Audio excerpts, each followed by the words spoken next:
Buat yang masih bertanya-tanya, akan gue kasih tahu cara kirim cerita. Tuliskan cerita kalian dan kirim ke email kita.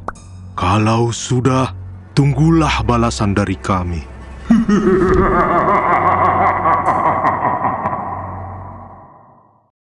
Halo, kenalin, gue Giovanni. Jadi cerita kali ini itu tentang kejadian horor yang gue alami setelah kakek gue meninggal dunia. Gue ceritain masa kecil gue ya. Gue sejak kecil selalu deket banget sama kakek. Kakek adalah satu-satunya orang yang selalu ada buat gue. Di saat bokap nyokap sibuk kerja, kakek bukan cuma sosok yang lebih tua, tapi beliau sebagai pelindung, guru, dan teman curhat gue. FYI aja nih, keluarga gue Katolik dan kita selalu percaya sama Tuhan.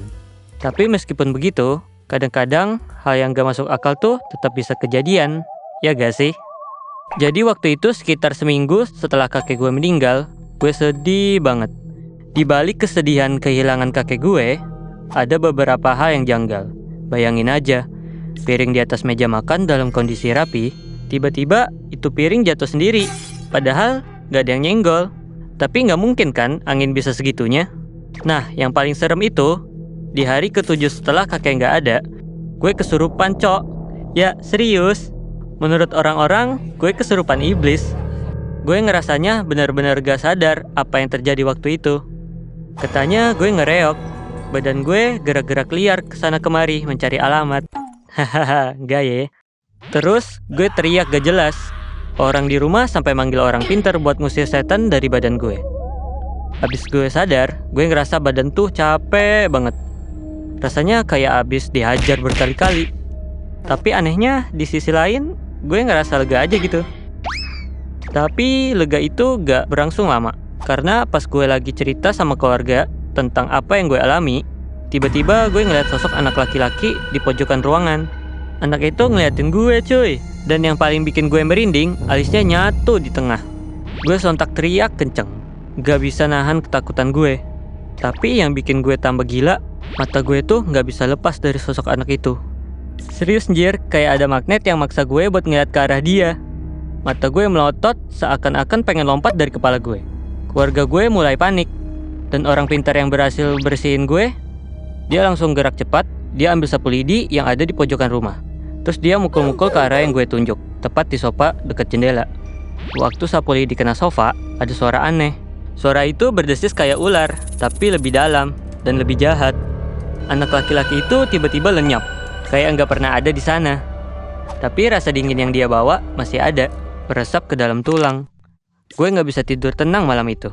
Tiap kali gue nutup mata, bayangan anak itu muncul lagi. Kayak dia pengen sesuatu dari gue. Beberapa hari setelah kejadian itu, keluarga gue ngadain doa rosario di rumah. Dan lo tau gak, pas kita lagi doa, suara piring jatuh itu kejadian lagi. Padahal piringnya tuh udah dipindahin jauh dari meja. Gue lihat muka nyokap gue langsung pucat. Tapi kita semua pura-pura gak lihat biar kita bisa nerusin doa. Gue tahu pasti ada yang salah. Ada yang gak beres sama rumah ini dan sama diri gue. Setelah doa selesai, orang pintar itu bilang sesuatu yang bikin gue merinding. Roh itu masih ada. Dia belum pergi jauh. Tapi selama kalian berdoa dan percaya, dia gak akan bisa ganggu lagi. Gue cuman bisa diem, gak tahu harus bereaksi gimana. Gue berharap ini semua segera selesai. Tapi sampai hari ini, setiap kali gue berdiri, gue masih ngerasa kayak ada yang ngeliatin gue di pojokan ruangan. Kayak tatapan anak laki-laki beralis nyatu itu masih ngikutin gue. Seolah dia gak mau pergi. Rasanya makin hari makin kuat. Kayak dia nunggu sesuatu dari gue. Tapi gue gak tahu apa. Gue tahu ini gak akan selesai begitu aja. Seminggu setelah kejadian kesurupan itu, keadaan rumah gue masih sama. Gue gak bisa tidur dengan tenang. Dan piring-piring terus aja berjatuhan sendiri. Kadang di malam hari, kadang pagi-pagi buta. Suatu malam, gue lagi coba tidur. Dan tiba-tiba, gue dengar suara langkah kaki di luar kamar gue. Gue kira itu bokap atau nyokap yang lagi bangun buat ke kamar mandi. Tapi pas gue ngeliat jam, baru jam 2 pagi. Gak mungkin kan bokap nyokap bangun secepat itu. Gue coba cuek, tapi suara langkah kaki itu makin dekat, makin jelas. Sampai akhirnya berhenti di depan pintu kamar gue. Jantung gue berdegup kencang. Gue coba tutup mata, dan berharap kalau itu cuma halusinasi. Tapi tiba-tiba ada suara pelan yang manggil gue. Gio. Suaranya serak, pelan, kayak bisikan, tapi jelas banget. Gue langsung ngebuka mata dan napas gue tercekat. Gue beranikan diri buat nengok ke arah pintu kamar yang udah gue kunci. Dan pintu itu perlahan kebuka. Gue langsung duduk dan tahan nafas, berharap itu cuman angin. Tapi lo tahu gak apa yang gue lihat? Sosok anak laki-laki beralisnya tuh itu berdiri di balik pintu, matanya kosong, tatapannya masih fokus ke gue. Dia nggak ngomong apa-apa, tapi perlahan dia masuk ke kamar gue. Gue pengen teriak, sumpah. Tapi suara gue seolah hilang. Gue cuma bisa mundur ke pojokan kasur. Mata gue nggak bisa lepas dari anak itu. Dia terus jalan, sampai akhirnya berhenti di ujung tempat tidur gue. Gue merem sambil nahan napas, berharap dia bakal pergi. Tapi suasana kamar gue malah makin dingin. Gue bisa ngerasain napasnya di muka gue, dingin dan berat. Saat itu, tiba-tiba suara pelan terdengar lagi.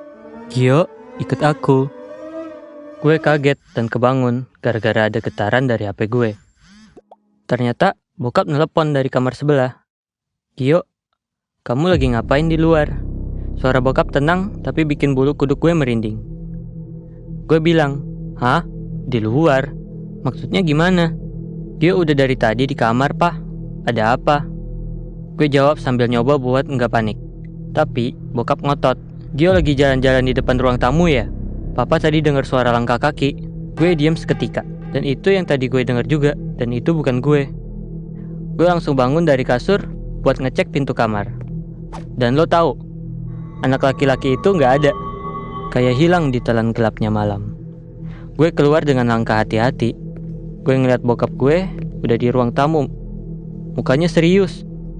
Bokap nunjuk ke arah jendela yang dekat sofa, tempat gue ngeliat anak itu pertama kali. Lihat apa di sana, Gio?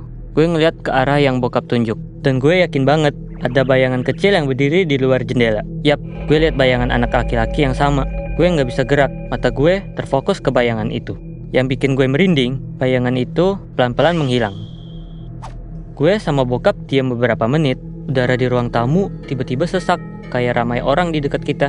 Gue ngeliat bokap ngambil sesuatu dari lemari. Ternyata itu salib kayu yang udah lama banget ada di rumah kita. Tanpa ngomong apa-apa, bokap naruh salib itu di meja, tepat di depan jendela yang tadi. Setelah itu, suasana aneh di ruang tamu mulai memudar. Tapi masalahnya nggak selesai sampai di situ. Malam berikutnya, waktu gue lagi coba tidur, gue mimpi aneh. Gue ngeliat diri gue berdiri di depan rumah, dan di pojokan halaman, gue ngeliat sosok yang sama lagi. Tapi kali ini, dia nggak sendirian. Ada beberapa bayangan lain di sekitarnya. Semuanya berdiri diam ngeliatin gue. Mereka nggak gerak, cuman diam. Tapi, gue bisa ngerasain ada sesuatu yang salah. Gue nggak bisa gerak, nggak bisa lari. Gue terjebak, cuma bisa berdiri di sana. Ditatap oleh sosok-sosok itu. Dan yang paling serem, anak itu tersenyum lebar sampai kuping. Pas gue bangun dari mimpi itu, gue ngerasa gak enak. Gue bangun dengan keringat dingin yang membasahi tubuh gue. Napas gue terengah-engah. Rasanya kayak mimpi itu nyata.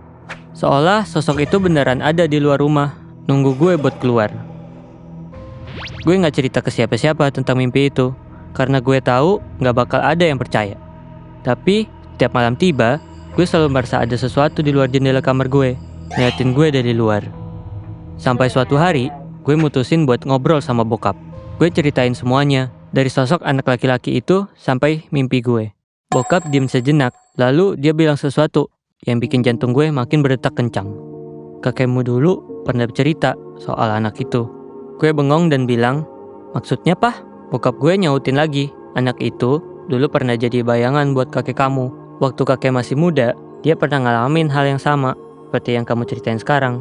Anak itu selalu muncul, ngikutin kakek, dan cuman hilang setelah kakek pergi ke tempat yang jauh dari rumah ini. Gue gak bisa ngomong apa-apa. Jadi, ini bukan hal baru. Kakek gak pernah cerita. Jadi, anak laki-laki itu udah lama di keluarga gue. Mungkin nunggu sesuatu, mungkin nunggu gue. Gue gak tahu. Tapi satu hal yang pasti, dunia gue dan dunia dia berbeda. Mungkin ini representasi dari rasa sakit dan kekecewaan atas kehilangan kakek. Dan sekarang kalau si anak kecil itu muncul, gue cuma ngeliatin dan senyumin dia dari jauh. Dan mungkin dia hadir sebagai pengingat kita yang masih di dunia, untuk kasih doa buat kakek gue. Dengan begitu, si anak kecil itu perlahan hilang. dan enggak lagi ganggu gue dan keluarga. Itu aja dari gue. See you. Menarik.